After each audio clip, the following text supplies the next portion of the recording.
Let's fucking roll. All right, everybody, welcome back to the McBastard Studio. I'm Brad Banyas. I'll be your host today. You're listening to the SaltyMF GOAT Podcast. And today we're really excited to have basically just two amazing people, Johnny B. Free and Kevin Kilgore. And they are launching a new podcast called 25 by 8. And we're here today to talk about it and just have a good time. So, guys, Keith, Johnny, welcome to the show, brother. Thank you, brother. Yeah, thank you for having us, man. We appreciate it. Yeah, man, I appreciate it. We got Keith in Texas, remote, and Johnny here in the McBastard Studio. So Keith at home in the bed is what we got. Yeah, he looks like he's taking a siesta out there, but that's all right. That's good. He's a good man. So, guys, I'm excited because I've been seeing I know a little bit about what you're going to do with 25 by 8. So let's talk a little bit about that, but then just get into some stories. We'll get into how Johnny and I met. So I'll say a little bit. Keith is my first time meeting Keith, but Johnny's kind of like a first day guy. And I got invited to his 50th party. Fuck it, I'm going to go into it. I got invited to his 50th birthday party in Nashville, and Johnny and I had never met. I walked up, the guy hugged me. What's up, brother? Spent 2 days with him, just amazing. And he's an ADD, ADHD guy like me, and I'm just grateful. I just had to do that. So that's all I wanted to say. Oh yeah, this is day one for real. Day one, man. I love it. You find a day one, man, that you build on day one people, man, because those are people to be with you the rest of your life. Well, Bobby Keith's a 3 a.m.er, so he's. I think Brad's getting to be a 3 a.m.er too, but Bobby Keith's a 3 a.m.er. You want to tell me what a 3 a.m.er is, Bobby Keith? I think everybody needs a couple of those guys in their lives. You mean the guy that keeps you out till 3 a.m.? No, you got these. You know, if you call them at 3 a.m., they're gonna answer the phone. Oh, okay. Well, yeah. He kept me out over 3 a.m. He's the last one to bed and the first one up. Absolutely, dude. By the second night, I mean, he's like, dude, we're going back. We're going. I'm like, dude, it's 2:30 in the morning. I'm not going anywhere, man. I'm gonna go fall asleep in a closet somewhere. Oh yeah. So how'd you guys meet? And I just want to kind of tell the fans, because I really want to talk about what's going on with 25/8. You guys have some really exciting things going. Like, how did you two meet? You know, why'd you meet? What happened? And why 25/8? Somebody, either one of you, Keith or Johnny, y'all could go, man. Well, I mean, I'm a big fan of music, so I'm a big fan of Cody Jinks. And then a mutual friend of mine with Cody, this is a celebrity, also hooked me up to go to a show in Huntsville. And then when we went to Huntsville, me and Bobby Keith just hit off. He was like a day one or two. Yeah. And then we just became friends constantly after that. And it's just been ever since. I mean, it's every day talking now, pretty much. That's awesome. So Bobby Keith, what did you think of Johnny when you first met him? Well, I remember that they showed up with this big group. I mean, there's like 10 of them, and I just remember meeting everybody. And I'm not good with names, but I remember faces. And I was like, hey, like, here's y'all's tickets. Like, go to the seats, and after the show, like, y'all come back, I'll introduce you guys and everything. And then I remember when they left, and then somehow he got my number or whatever, and we just started talking. And I still was like, man, which one was he? You know, like, and then I remember we kept talking, and then I think he came and saw us a week or two later, and I was like, oh yeah, I remember you, like, face the name now, number, like, you know, you just remember those people that just stick out. And I remember him and I hung out more with, you know, than anyone else. So I was like, oh yeah, man, this is a good dude. And you know, so you just have that connection with people, you know, you feel it instantly. I didn't know if he called me a day one or twoer, but he said day one, too. So I was like, oh, okay, like, I didn't, but no, but day 12. No, you know how you just have that immediate connection with someone, you know, they're a good dude, and you know that's someone you want on your side, and a friend, and you know when you meet somebody like that, you know they're gonna be a lifelong friend. Well, how do you not remember meeting a midget? There's like 10 of you guys, man. No, there's not 10 midgets there, just one midget. Johnny's actually 6'8". He doesn't. in my head, I am. Every morning I get up, I'm like, let's go. Yeah, he's got that 6'8" attitude, man. He's got that 6'8". So, I don't have no little man syndrome. I've seen that guy. I've seen that guy at shows from Seattle to Alabama to Georgia, you know, in Texas, everywhere in between. It's crazy. He'll travel for music, which you need people like that, you know. Yeah, absolutely. I mean, music's such a uniter, man. Even, as a fan, I'm not a musician, but good music will either make a good night or ruin a good night. Oh yeah. One of those. So, Oh yeah. so I know you guys are kind of, which when we met and we were talking, we were like, dude, we're on the same like path, like we're traveling the same path, and we're very young, for half a century guys, and you said, hey, we're starting this podcast. It's gonna be music. We're doing all this kind of stuff with athletes, and I was like, hey man, I'm kind of doing that too, man. It's pretty cool. Let's like join forces, and I'm just excited to see it launch. Oh, it's gonna be fun. Are you gonna have us on your podcast too? Sure. I mean, it's going to be a little bit of everything. I mean, Bobby Key can pipe in here, but we're going to have business people, sports personalities, music people. Yeah. Just anybody. The whole premise of 25/8 is not almost every major successful person I know has a mindset of there's not enough hours in the day for me to get where I want to be, and so.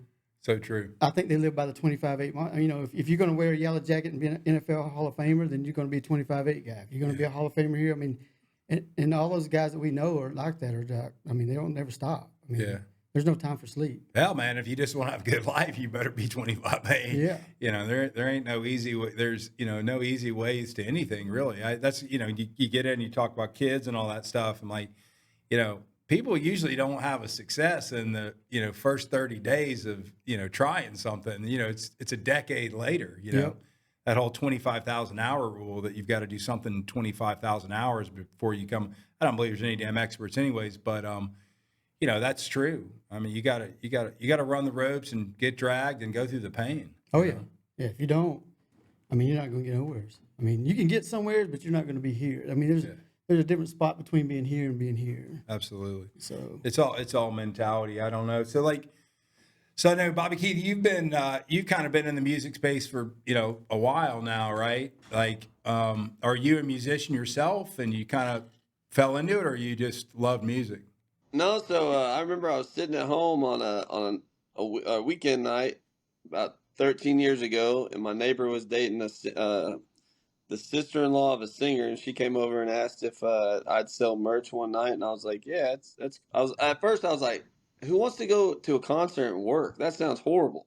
and then she was like, no, it's okay. And so I went and sold merch. I was like, oh, this is kind of cool. And the thing is, like, the merch table, you get to meet everybody that's at the show. Like, people come by, look at merch, whatever.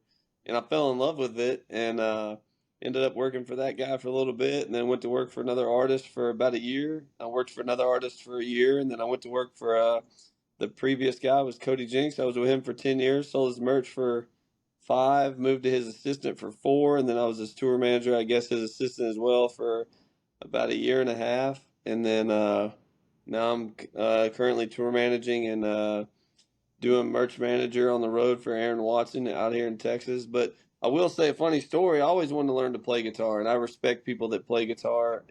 I think it's one of the hardest things to develop those calluses on your hands. So we were out on a 6-week tour, and I asked the guys, hey man, can you teach me guitar, G, C, and D? Because apparently if you can learn those 3, you can play anything. Yeah. So I remember we went out, and every day for 6 weeks I worked with this guy for an hour, and he taught me. And then we went home for 3 weeks, and we go back out, and he was like, hey man, you wanna like pick it up? And I was like, can you show me G again? And he was pretty upset that I wasted all that time, I think. But he said, hey man, until you're serious, like, I'm not gonna help you. I'm not being rude, but I'm just not gonna waste my time. And I respected that. I should have went home and practiced, but I like PlayStation 5 and Call of Duty and MLB The Show, so I just played that instead. But I've been gone, 6 weeks, so I want to do something else. Yeah, I bought a guitar 3 times in my life, and the last one I've got still has a broken string or 2 sitting in the corner of my. I don't have the patience for it, man. Like I'm a big like Neanderthal guy, so I guess I'm too hard on the strings. But that's what she said. I respect all those musicians and people that can play an instrument, because it really is a talent. That it's unbelievable to learn, I think, and people that can do it, man, that's some talented stuff. I wish I would have played in the band instead of playing sports. I may have went further in life. I don't know. Yeah, I mean, Johnny's ex-athlete. I'm ex-athlete. I mean, it's funny because people that knew me growing up, they see us doing it. I told you a little bit about that band group he sang before we got on the music service we started.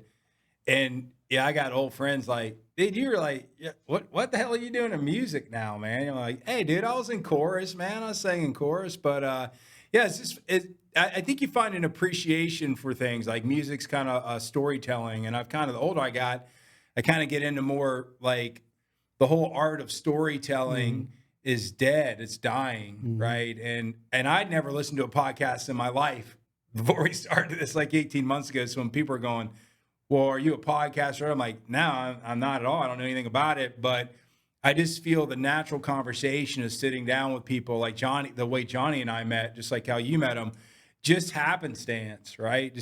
Just happenstance. But you know, talking and telling stories and finding affinity with people that's what life's about. So, you know, music to me in my older days, I listen more to the lyrics mean something to me now, right? Like I love a good jam and drums, but I want to hear the story, whatever that artist is saying. Like, what are they singing about? Because they're telling a story, right? So I don't know why I went off on that. I have no idea. Well, the military's drawn to that too. That's why so many artists that are independent artists are big in the military, because the military is listening to the story. Yeah. You know, so. But I will say the story to a song is what makes a song. Yeah, you can sing about, you know, beer and tailgates and cut off shorts or whatever, but like, you know, working for Cody, he played the song David every night. And to me, that's one of the greatest songs I've ever heard because it tells a story. Yeah. You know, or even like, you know, the 80s and the 90s stuff was incredible because it all told stories. Absolutely. Well, the David song, I mean, so many people got into that. They thought Cody had been in the military because of that song. I mean, that goes to show you how much of a story that was. Yeah. Yep. So that's just an example of stuff I love, is to hear a story behind the song. So. Yeah, I think it's great, man. I've been really excited to, and you can't see behind me.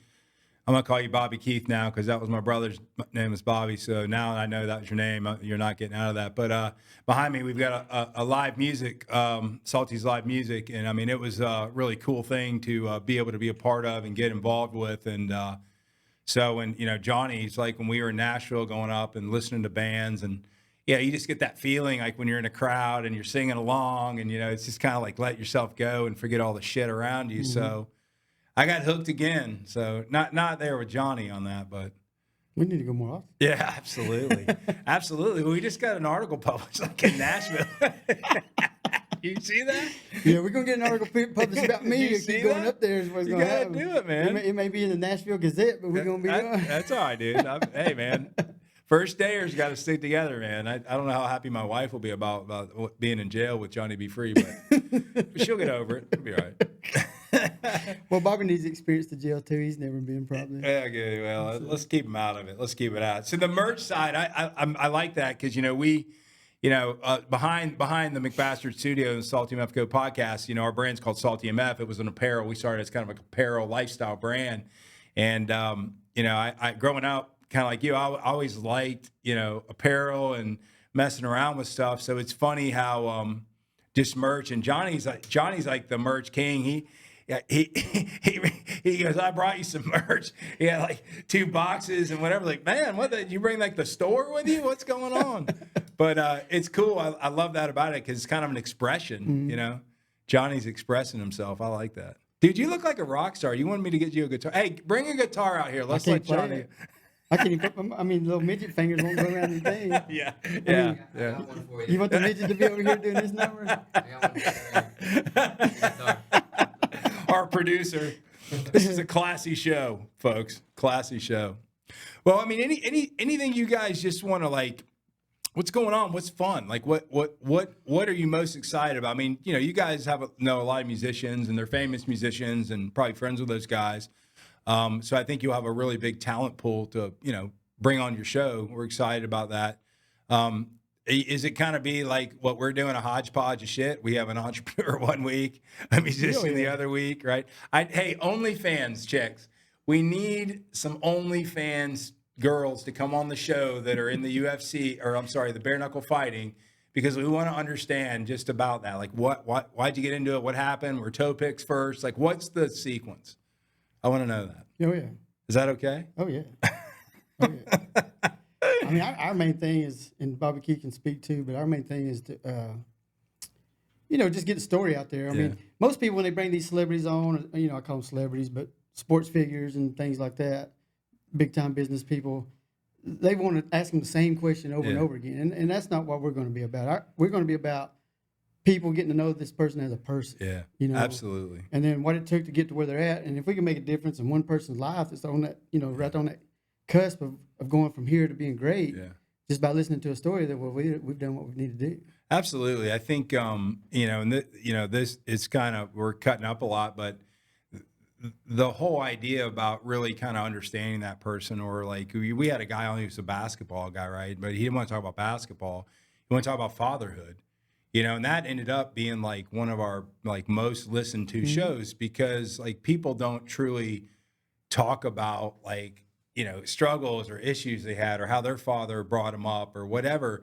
And I think that's why it was so impactful, because, it's cool to talk about toe picks and all that stuff. But reality is, I mean, people, like we were going back to, that conversation I think is going to be great. I like your style and motto in that, because, who is XYZ football player? Who is XYZ artist? And you're probably going to be surprised how they got started. That's right. And the connection, I mean, people have the connection through the songs, they have a connection watching them on TV, playing sports or whatever, but when they get to know the person, then it's just a whole nother level, so.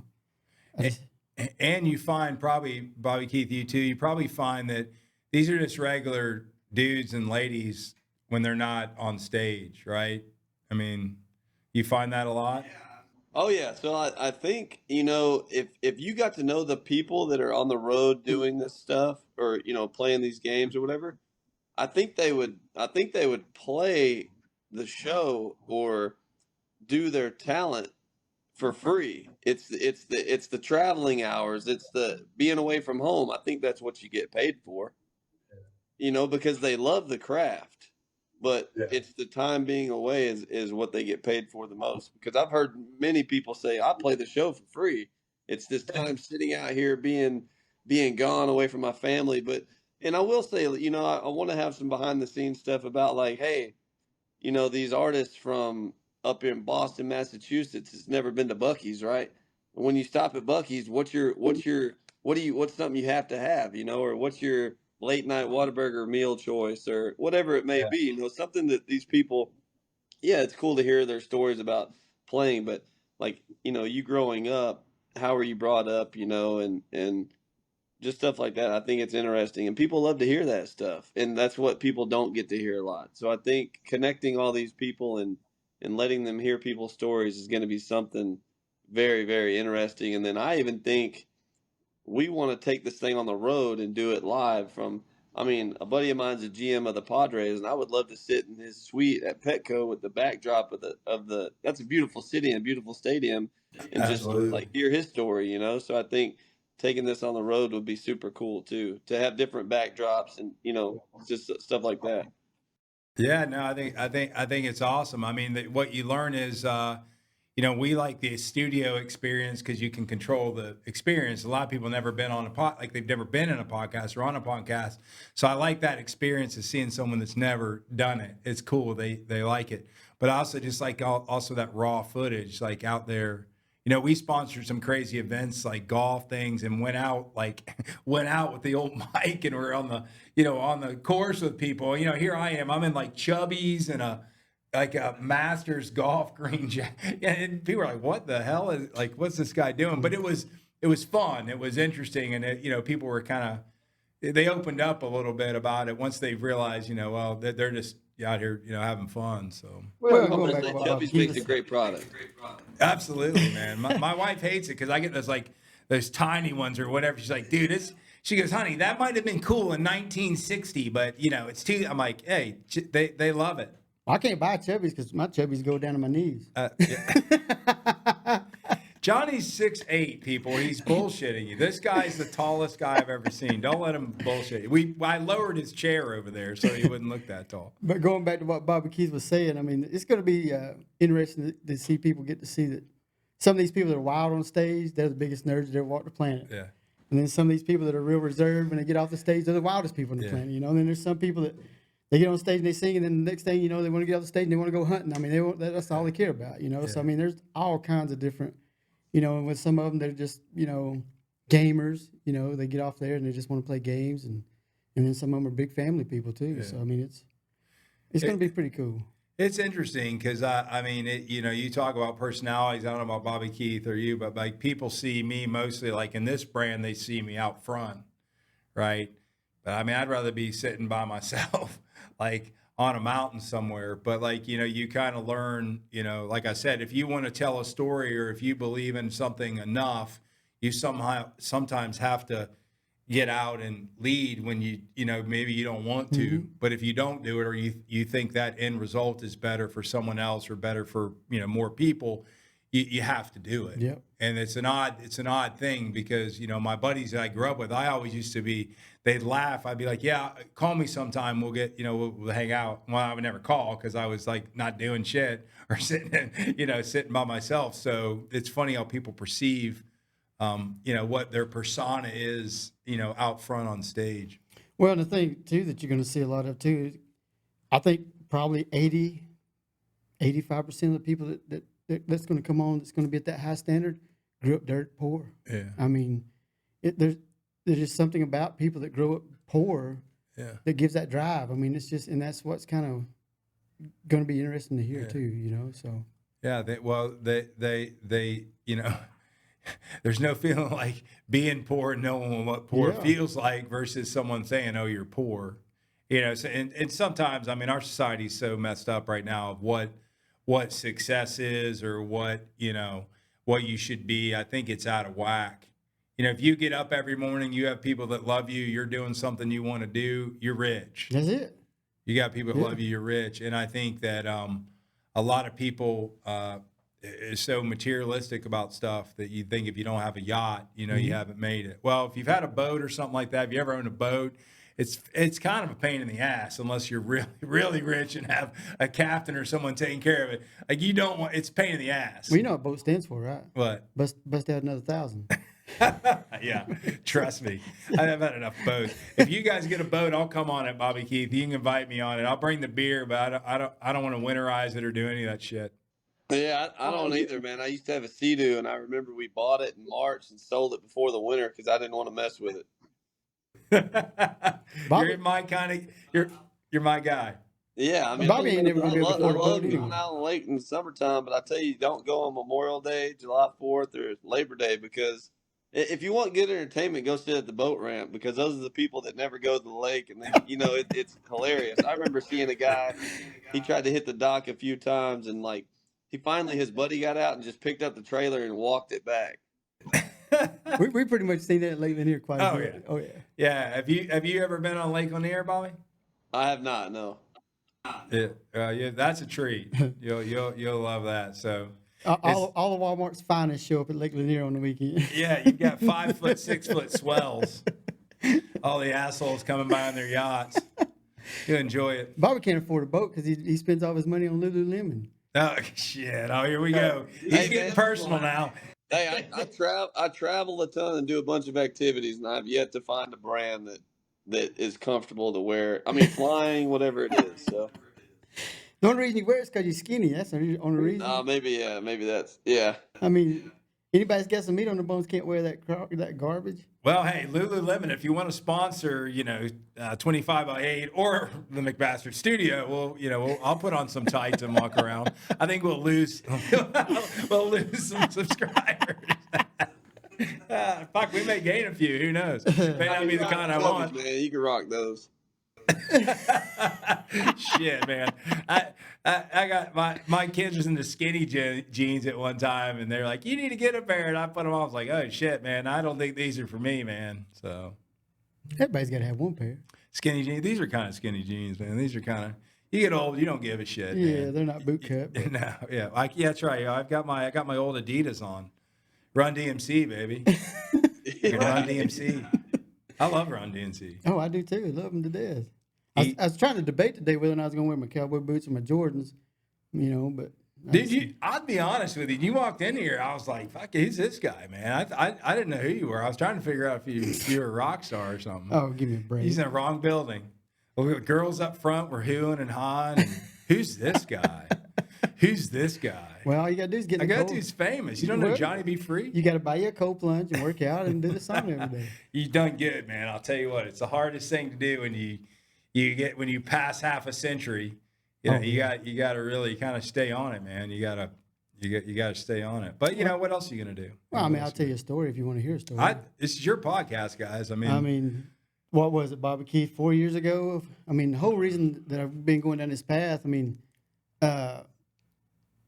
I'd always been in pretty good shape, but I let myself go and then ballooned up to about 230, and found out I had kidney disease. Oh shit. And went to the doctor, and the doctor said, hey, because I was never a doctor person, Yeah, I'm not either. And so went to the doctor, and she's basically telling me, hey, you'll be dead by the time you're 60 if you don't do something.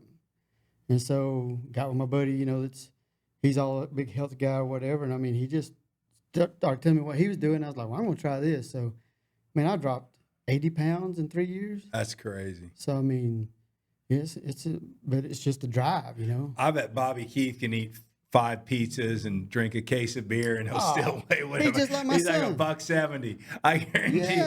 That's what you have, right? You eat whatever you want, don't you? Yeah, it's crazy, man. Everybody says I always have a tapeworm. Yeah. Yeah. You may have one, though. That's what my wife's trying to convince me that everyone has tapeworms. I'm like, trust me, if there's one in me, he's not big enough to take anything away from me. So. Yeah, my son, he might weigh, he's 16, probably weighs $120 and eats 7,000 to 8,000 calories a day, no problem. It's insane. Well, that happens though. That's my 19-year-old's 6'4", like a $170. He's in good shape, right? But he's like, I want to gain weight. I'm like, dude, when you're like 30, you're gonna wish you don't want to be doing that. You're gonna be like, you'll be a huge ass man. You'll be like, 6'4", 290 if you keep doing what you're doing. Just be happy with whatever the good Lord gave you as a body. Well, if you're 5'1", you can only eat 600 calories a day. So dude, you're 6'8". Quit telling everybody that shit, man. But dude, I'm proud of you because it does matter. And I'll tell you what, you lose. My dad died 8 years ago or so, and I went into like a depression for a year, man. And he was a good dude. And I got about 280, which is big for me. It's big for me. Same thing, man. And just woke up one day, I'm like, what the fuck am I doing? Like, I want to live, Mm-hmm. And it's so much easier if you're in some decent shape, specifically as you get a little bit older. You want to do stuff, So your mindset I think changes. Bobby Keith doesn't have to worry about that. Bobby Keith's going to be around a lot longer than we are. And he'll say, remember those old shits on that crazy ass salty podcast shit? So, Bobby, what else do you like to do besides I saw some of your apparel online, brother, that it looked good. I saw some stuff you guys have done, so you definitely have a good eye for that. Like, what else do you like to do besides getting ready to do podcasts and music? And I know you mentioned gaming.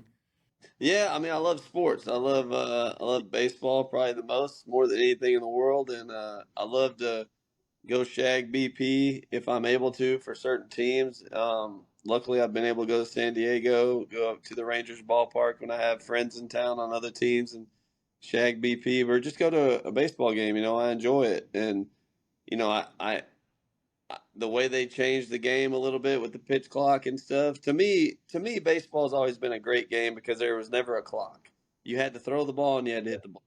And I love football and I love any other sports, but baseball, you always had to be able to, because there's no time.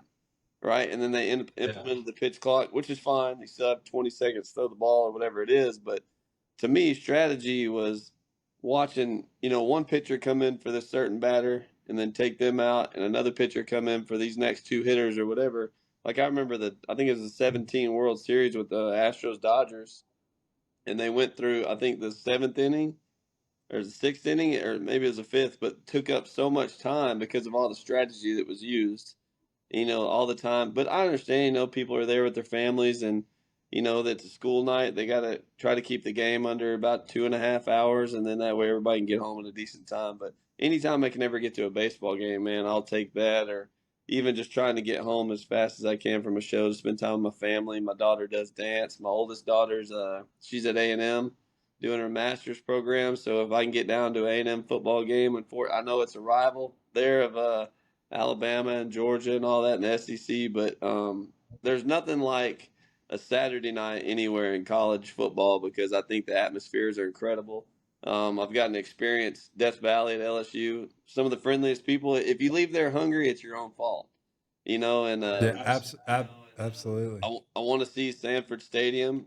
I want to. Yeah, you need to come. We'll take you to a Georgia game. I can't believe Johnny hasn't brought you to a I've Georgia tried. game. I don't What even. an asshole. Don't even. I tried. He's tried, man, but you know it's weird. Like the I tried to music take him to business, Neyland Stadium. the music business, you got to work every Friday and Saturday, so it's hard to get away for a college game, you know. So Yeah. I think he's just scared that he'll be. He's already a closet Georgia fan. And then when he comes, he's gonna be like, Everybody okay. likes Georgia. Don't tell them. It's okay. So, they got the best mascot in college football. yeah. I mean, Ugg, all he does is shit and eat and sleep. It's a great job. I mean, that's all Ugg does. Yeah, I don't know another dog that has air conditioning or lays on a bag of ice. Yeah. It's Dude, that dog is the most well kept, medically, physically dog in the whole world. because they're a mess, though, dude. Well, they got the Bulldogs vet are a school in mess. Georgia. I mean, I know, but it's as a dog, I'm not to knock the dog, but what do you got there? That needs a fucking refill. Yeah, all right, you're gonna give him a It's yeah. We've got technical difficulties here. Here's your eyes, sir. there ain't no ice in here. What No. is it? Are we still going? Is this filming? Oh yeah. Oh, all right, good. Hey, Bobby, You just never talking to know what Bobby you're gonna Keith. get. Don't pay no attention to You me. don't know what's going to go on here in our thing. But yeah, no. But I think I always loved Texas A&M because Texas A&M. My dad was recruited by Texas A&M Bear Bryant when he was coming out of high school. But so Texas A&M, the 12th man, it's amazing. So what an experience. What an experience. You need to come you need to come see us in Georgia though, and go to a Bulldogs game. It's SEC football, like it. as you know, is awesome. It's great. Well, speaking of your dad, let's get into the McBastards. It's your show, dude. I'm trying to lead Well, now you. we're going to interview you now. Okay, go ahead. All right, so this will be y'all's first interview. All right, welcome to the 25x8 podcast. No, it's 25-8 now. Remember? All right, you not go. 25-8. 25x8, not by. But where did the McBastards come from? So the McBastard Studio was born out of the fact that I found out I was adopted when I was 53, so 3 years ago. And a great thing, my mom and dad that raised me were gone. I call it the beautiful lie because people in my family knew, my cousins knew, everybody knew my whole life, and it didn't matter to them and never told me. So my older kid had done one of those 23, it wasn't 23andMe, but Ancestry.com. And he connected with a lady that was like 18%. Well, that's like an aunt. And then they connect you, I guess, on those DNA things. Anyway, so he woke up one night and he's like, oh shit, Dad's adopted, you know? And they told me and I laughed. You know, my wife came to me, she was crying and stuff. And I was like, you know, what are you guys insane? Like, what are y'all talking about? Like, what are you, and I laughed. I was like, yeah, right. I look like my dad. You know, he was a big dude, whatever, brown eyes. He looked like me. So anyways, she's crying pretty heavily. So I'm like, oh shit, like, man, what? And so my brother, who I was raised with, and I had a sister, I called my brother. He's 4 years younger than me. And it's like 12 at night. And I'm like, hey dude, I'm just calling to make sure like my whole life wasn't a lie. You know anything about this? And he didn't respond. And he usually responds, you know. And so I was like, what the hell? You know, so anyways, long story short, I ended up, that was my sister, Allison. I connected with her, my biological sister. I did a blood test to make sure. I wanted to make sure before they told, you know, my biological mom and their mom that they found me, right? It's been a minute. It's been 53 years. You know, it's a minute, you know?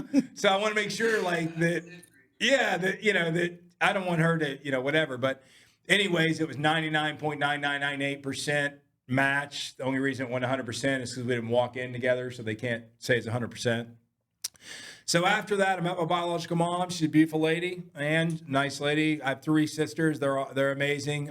Jenny, Katie, and Allison, they're amazing people. It was creepy when I met them because they looked just like me. It was really creepy. Like when I came up, I knew immediately. I was like, oh shit, like this is creepy, right?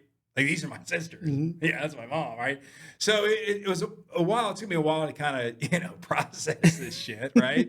Like what? Your mom's not your mom. Your granddad wasn't your granddad. Your cousin wasn't. So it was really weird, but everyone was amazing. So when I'm a jokester, Bobby Keith, if you haven't figured that out yet, but so when all this shit came down, it's 53 years. My parents were amazing. My family was amazing that I was raised with. I had an amazing life. My dad, my mom, or my mom and dad, they're the most awesome people that ever walked the earth. God bless their souls. But I got my kids together. I have 4 kids, and I'm like, hey, in lieu of all this information, we're changing our last name from Banyas to the McBastards, and because I'm a bastard. And they're like, Dad, you're insane. And so anyways, when we started this stuff, we didn't start this studio till, a year and a half, 2 years later. So I got together with my kids. I love my kids. I have a good relationship with them. And I'm like, guys, we're going to start this saying, what should the studio name be? And they were like, all of them, Dad, it's the McBastard Studio. So the studio is called the McBastard Studio because of that. So, but it was crazy, man. So what was that connection like to your biological family when you first met them? I mean, could you feel it? I see a lot of people, they say they just know when they, I mean, so, we're there. I was born in Nashville, North Carolina. It made a lot of sense. My family's from Brevard, North Carolina, my biological family. And, we're pulling down my mom and when I say mom, everyone gets confused. My biological mom and down their driveway, my wife's filming it. And you know me, just from being on this podcast, I've dropped a couple F-bombs and I'm cussing like, where is this place? What is this F place? Whatever. So anyways, when we turned the corner and they came out, like I immediately knew. So I felt something. Yeah. I felt, obviously they look like me. They're, I kind of have that aura. I wasn't sad or anything like that. It was unique. It was, special. It was cool. The fact that, everybody found each other. So, and it's a sad story on both sides. My biological mom and my mom that raised me. So my brother, Bobby, the only reason I'm here today is because I had a brother named Bobby that passed away for my mom that adopted me. And it's the only reason they were looking to adopt. So Bobby's a very special name to me, by the way. So there was stories on both sides. It was God's way of giving, God's way of bringing closure back to my biological mom, but giving my mom that raised me. She always used to say, hey, you saved my life. And I had no idea what the hell she was talking about. I'm like, okay, Mom, I love you. Yeah, it's great, whatever. I had no idea the depth of what she was talking about. But she had, she had lost 2 children. She had lost a sister too. Just bizarre freak stuff. And she was very depressed and suicidal. So, I mean, when she was saying I saved her life, and it was a gift from God, man, to be honest with you. I'm grateful for my life. I would never change my life. I'm grateful that I think it's my mom's way, my mom that's in heaven. It was her way because I met my biological mom a year later on my mom's birthday, May 31st, and she had died that previous year on her birthday, May 31st. And I'm very grateful. We were talking about this before. I don't even know why we were talking about this specifically, but I'm very grateful that I got to see my mom that I was raised, and my true mom that raised me, and my true father that raised me, there to see their last breath for both of them. And it's God's way. I had prayed for the truth for a year because you get older, Bobby Keith, you're still fairly younger than us, but you get to be like Johnny and I's age when you're old as shit.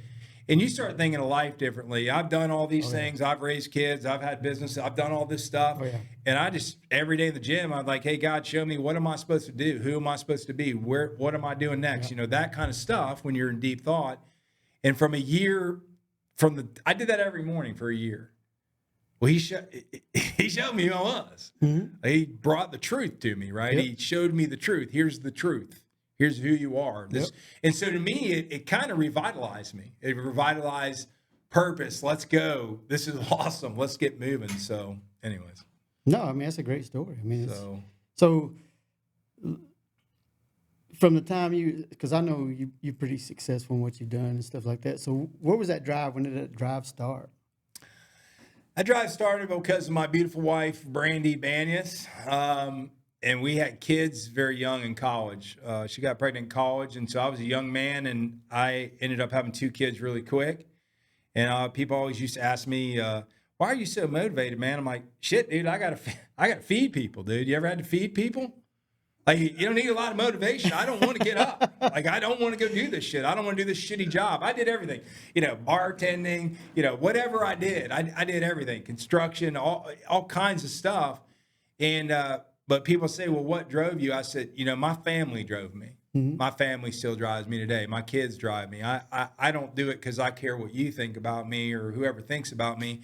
Like, you're responsible as a man. This is your family. These are your kids. These are, and I just I couldn't bear to see my kid not, get what they want. Yeah. Right. And people are like, oh, you're raised a spoiled brat.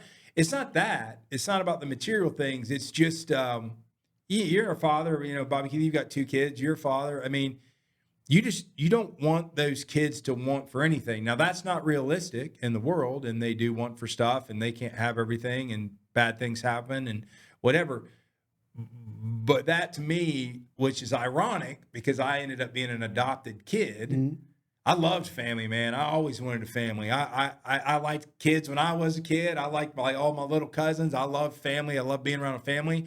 And that to me is just kind of it's kind of ironic, right? It's kind of ironic. But you asked me why. I do stuff for my kids and my family and my close friends. And I have a very close circle. And, I want them to succeed, and I genuinely want other people to succeed. And I don't think money is the measure of success. And I think that's a problem, because people think, oh, there's plenty of musicians out there that you never heard of them, never whatever, but they break out a guitar or they break out, whatever, and they sing, and you'd be like, holy shit, if this person had awareness, or people knew about them, they'd be the next rock star.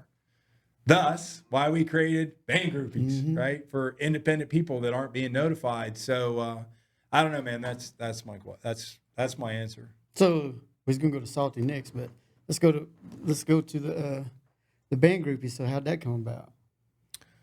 Band groupies is a story about. I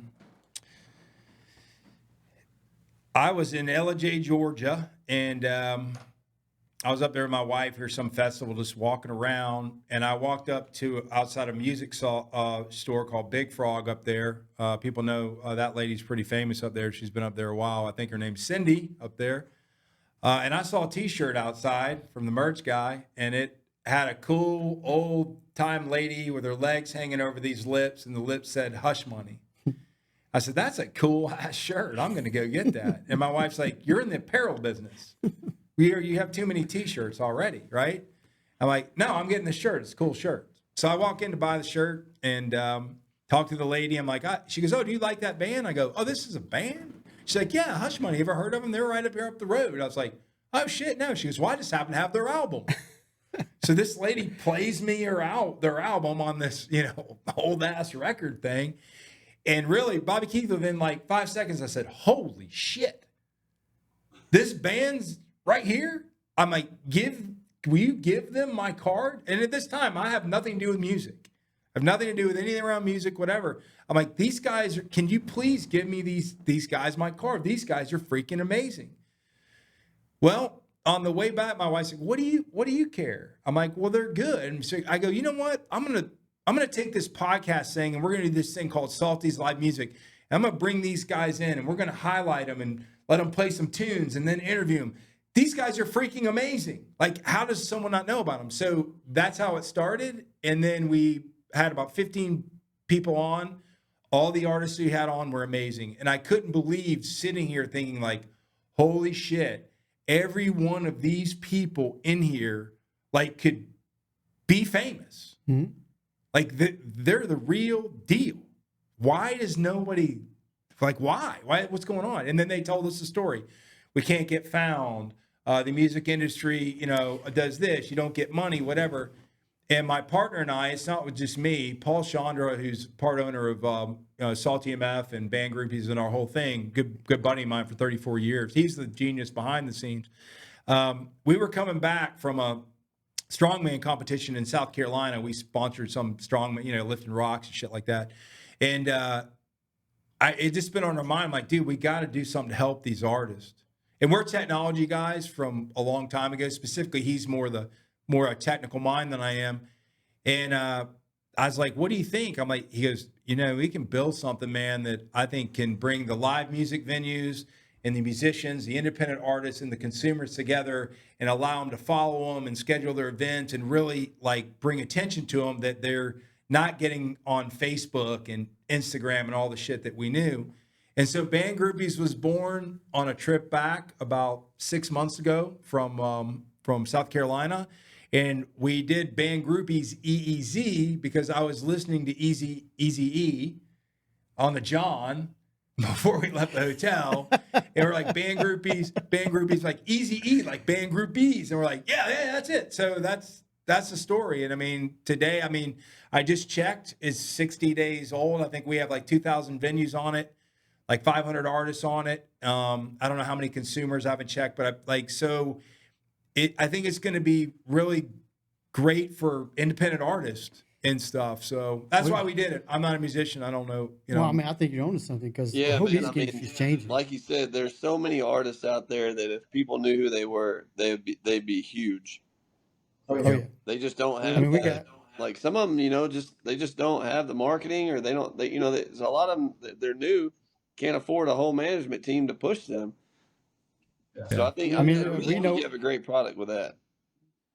Yeah, you should try. And like I said, it's we're right, like we were tech guys. We that's considered software as a service or whatever, and we wanted to make it really not something ridiculous. It's like $4.99 a month for a musician. They can schedule all their events. Their followers can too there. It sends the calendar where fans who like. There's a lot of value to it. It's not a web page, right? It's meant to fan engage.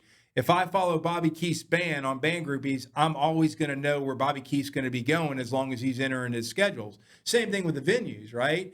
So, local venues want to get more people in to have, buy more beer or whatever. Well, no one's going to your Facebook page because shit's going on during the week, right? So how are they going to know, right? Everyone assumes that I'm going to come to your Facebook page or I'm going to come to your Instagram. Nobody's got time for that shit. So Band Groupies was meant to be proactive based on only music, what you're following, what venues, what artists. And it's meant to kind of keep engagement very easily without, pounding you. So I don't know. That's what it is. No, and I think it's great. I think it's awesome. But are you guys going to take it to another level? Like, are you guys going to start promoting the bands through that thing, or Because when I see the app, I kind of see it as it's great right now. But if you guys had a promotion element of that thing, it'd be off the chain. Yeah, there is some promotion element on it built in that the bands or the venues, if they're using it, they can do some promos. Like we've got video where they can add videos now to their events behind the video, and they don't have to worry about going and posting that shit to all these places. So we wanted to save them time around social media marketing, all that stuff. I don't want to give too much away what it's going to be, but it's because there's a lot of big companies that could have a lot more money and they're going to catch on to what we're doing. But the basic idea was to highlight independent musicians and live music venues. So if I go into Boston or San Antonio, it's all based off location. So it's going to find all the venues that are playing music based on what genres you pick and what artists are in the area. So the idea of it is not just it's global with local focus. It's global. You can go to Russia right now if you want to. I don't know what they're listening to in Siberia, but you log into Band Groupies, it's going to find whatever music events and things are there. But to your point, there will be booking to where bands can book and venues can book, and there will be some other kind of real data on trending on what to help find those good artists, like what's happening in their fan base, what's going on, and bring them to the top. But like I said, we're 60 days in it. Our main purpose is to execute on a really big scale, live music venues, artists, and consumers, and bring them together. And if we do that, technically we're tech gurus. We can build whatever the hell we want to build, right? It's not, a technology thing. It's like our thing is love music more, and it's really trying to bring that awareness, as we were saying, Bobby Keith, to those people that don't know how to find awareness. But if I pick my genre as country, right, and band groupies as a consumer, what's going to show me all those artists in there that are country that could be Bobby Keith, next door playing at the, Mexican restaurant, and then right next to him could be Jelly Roll in our service. So anyways. Well, yeah, I think it's a game changer. I mean, like I said, music's changing, and the record labels are starting to change because so many people are independent people are self-promoting themselves now, to where the music industry is not. They don't have. The only thing they bring to the table nowadays is money. Yeah. And so if you get that money, you're owned. Yeah. And so if I was telling these independent people, I'd say, hey, it doesn't matter. You're gonna sell. You're gonna make money selling your songs on Spotify and Apple Music. Job's one of them. I mean. Yeah, Job's awesome. Yeah, he just pretty much, and Cody's one too. I mean, he pretty much just gave him the bird and said, "No, I'm not doing your thing." Well, I mean, our company called Salty Motherfucker, and we're in the McBastard studio. We don't give a shit about the big guys in the music. We don't care. I mean, the whole idea behind it was to kind of get a swell from the ground up and focus on those local artists. So the hard thing is everybody thinks like it's hard because you don't want to. People don't like to be sold to, right? So, I mean, I think with what we're doing, it'll eventually a couple artists that get it and venues that get it and start really saying, oh, shit, there's some value to this. It's not I think that's what you have to go through. And 60 days in, that's what we're going to go through, right? We can't, we're not going to be Spotify next week, and we're not a streaming service. So, it's a fan engagement. So if you're growing and moving around and you're doing a lot of little local events, get on it, because if you put your schedule on there, then people know where you're at, right? And you don't have to spend your time on social media putting shit on Instagram and Facebook and doing all that shit. If they follow you on Band Groupies and you've entered where you're going to be, they're going to know, and I think those simple things done real well will be very impactful. I don't plan. We're not trying to be Spotify. Like, we don't want to be Spotify. No. So I don't know. I mean, you're asked now. I feel like this is about me. What's going on? I'm getting a little nervous. Well, because I'm getting nervous, man. Because you've been over here. I've been watching the podcast, and you've been talking all these up, but you haven't told your story yet, and you got a good story. So I mean, I'm taking the opportunity to. Yeah, no, I do appreciate that. Johnny, I'm at an age I want to do good things and have fun and around good people. And I genuinely do want people to succeed, whatever that is for you. I mean, I don't care what's off my back. If I promote you, I want to promote you. What matters to me, because people don't really realize the law of reciprocity is, if you're genuinely doing that and it's genuine, you're not expecting tit for tat or whatever. Like, so many good things happen to you. Like, so many opportunities happen to you that you would have never had. I mean, just you and I meeting dude, I didn't even know if I was invited to your birthday. I don't even think I was invited. I didn't even know what I was doing. But my point in that, look where we're at, Yeah. And so. Well, Brad, I hate to get off, but I got a call for work. Yeah, no worries, buddy. We're good. And I appreciate you. I'm going to close out here, Johnny. We'll close it out unless you want to stay a little bit longer. We're getting the X on this. Hey, nice meeting you, buddy. I appreciate it. Anything I can do for you, let me know. Thank you for your time. Thank you for having me on. Johnny, I'll talk to you here in a little while. Oh yeah, All right. you too, buddy. Let's close it out then. Are you ready? You ready? Because I'm gonna let Johnny do his thing after Zach. All right. All right. Here we go. All right, everybody. That's it. You're listening to the SaltyMF GOAT Podcast. We had Johnny B. Free and Bobby Keith. Bobby's still on here. I thought he dropped off. I'm gonna do that again. All right, everybody. We just called it Lululemon Cowboy. That's You good. close it out. Oh, Bobby Keith's the Lululemon. I don't know how to do that. All right, here we go. All right, everybody. Thanks for listening to the show. You're listening to the Bastard Studio here, the SaltyMF GOAT. We've had Johnny B. Free and Bobby Keith with 25-8 podcast coming up. Take a listen to it. We're going to have Johnny, who's 6'8", here, give a closeout in a little bit. He's a tall guy. Till next time, let's go.